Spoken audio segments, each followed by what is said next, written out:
Hoje eu voltei para falar sobre mais um livro lido da Todavia e favoritado. Tá quase redundante eu vim aqui comentar livros da editora e que eu tenha gostado muito, mas o fato é que quase todos os livros que eu li da Todavia até agora, pelo menos aqueles que eu tive acesso, ou eu gostei muito ou eu favoritei. É simples assim. E dessa vez eu estou falando do República Luminosa, do Andrés Barba. O Andrés é um autor espanhol, nascido em Madrid. Ele é tradutor e professor também.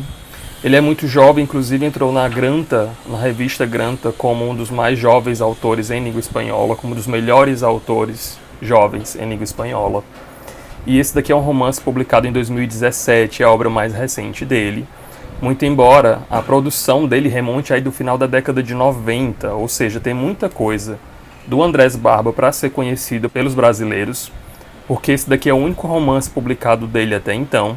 Então sorte a nossa que tem muita coisa dele para vir, e eu espero sinceramente que venha logo. Eu cheguei a ver recentemente uma entrevista do André para um canal espanhol, um canal do YouTube, onde ele comenta a respeito das referências criativas que ele utilizou para construir essa narrativa, né, para montar essa história.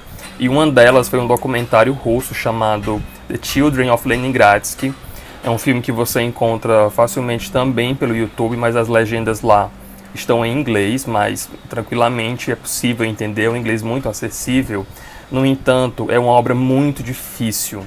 Eu recomendo que você veja esse filme, esse documentário, com muitas e muitas ressalvas. Eu confesso que foi uma coisa muito impactante, muito chocante. E o que é feito ali, na verdade, é um acompanhamento, né, desses documentaristas de um grupo de crianças que viviam no subsolo do metrô de Moscou, ali no final da década de 90, anos 2000. E é uma realidade muito crua, muito dura, e por isso mesmo é difícil de acompanhar. A grande maioria dessas crianças são vítimas de maus tratos e abusos causados pela própria família, e muitas delas se prostituem, elas roubam para poder sobreviver, elas pedem esmola nas ruas, elas têm toda uma política, uma cultura, uma maneira de encarar e enxergar a vida e, consequentemente, o futuro muito particular e muito própria delas.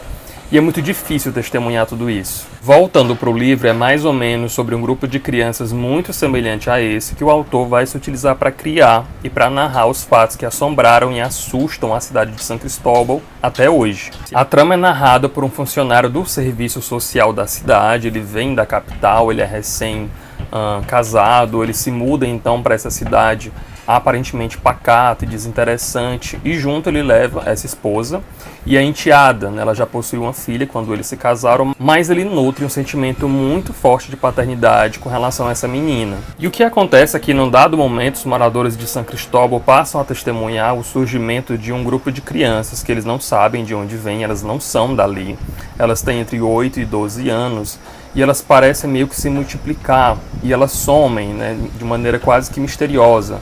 Durante a noite ninguém consegue enxergá-las, ninguém consegue encontrá-las, mas durante o dia parece que elas se multiplicam. Esses moradores chegam a relatar que elas não se parecem com crianças comuns, inclusive muitas delas são taxadas, né, são chamadas pela população ali de pequenos selvagens. Existe algo de muito estranho, de muito incômodo no olhar que elas direcionam para qualquer pessoa. E assim os dias vão se passando e elas vão surgindo aos montes ali de maneira muito repentina, até que em um dado momento elas começam a praticar atos um pouco mais graves, né, crimes mais preocupantes, digamos assim, ainda mais quando se trata de crianças.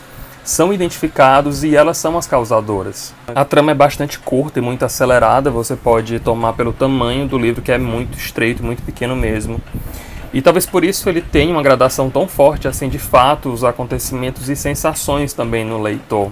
Em um dado momento essas crianças vão começar a cometer esses atos mais intensos e mais violentos, e é aí que vem uma das grandes discussões dessa obra, que é como tratar, como lidar com esse grupo tão característico de pessoas, né, crianças, tendo em vista que elas estão fazendo aquilo que está sendo testemunhado e visto ali. E a gente está falando aqui de um grupo de crianças, um grupo de pessoas que está em plena fase de desenvolvimento, tanto físico quanto psicológico, e não só isso, né, também enquanto constituição de sujeito em coletividade, em grupo, como sujeito cidadão, mas que em contrapartida cometem crimes absurdos, né, fazem atrocidades pela cidade.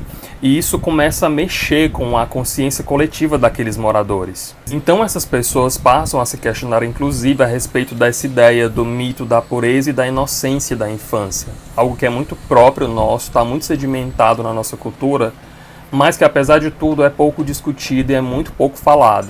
Uma criança sabe muito bem ser cruel quando ela quer. Existe uma malícia, uma capacidade de sedução muito forte. E quando eu digo isso, eu não estou me referindo a aspectos sexuais ou eróticos, muito pelo contrário.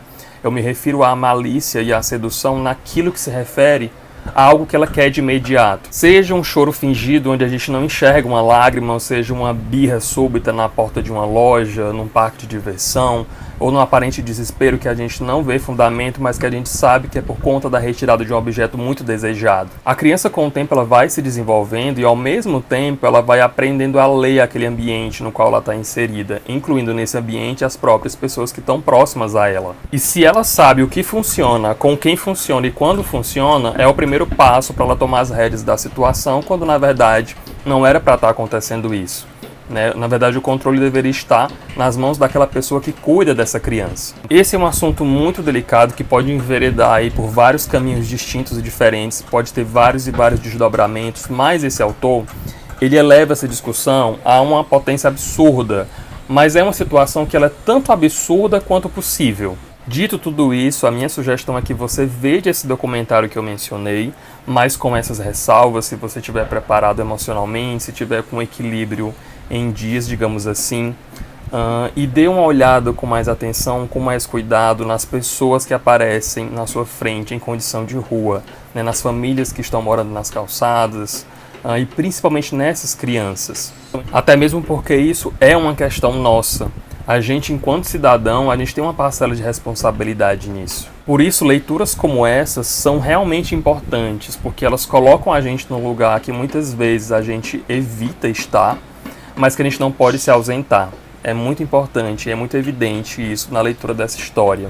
Então fica a minha recomendação de uma leitura rápida, mas muito intensa e muito profunda, e muito cinematográfica também. Eu adoraria ver uma adaptação dessa história para o cinema, quem sabe futuramente. Se você já leu, me diz o que você achou nos comentários, se a gente está divergindo em pensamento ou se está indo no rumo parecido.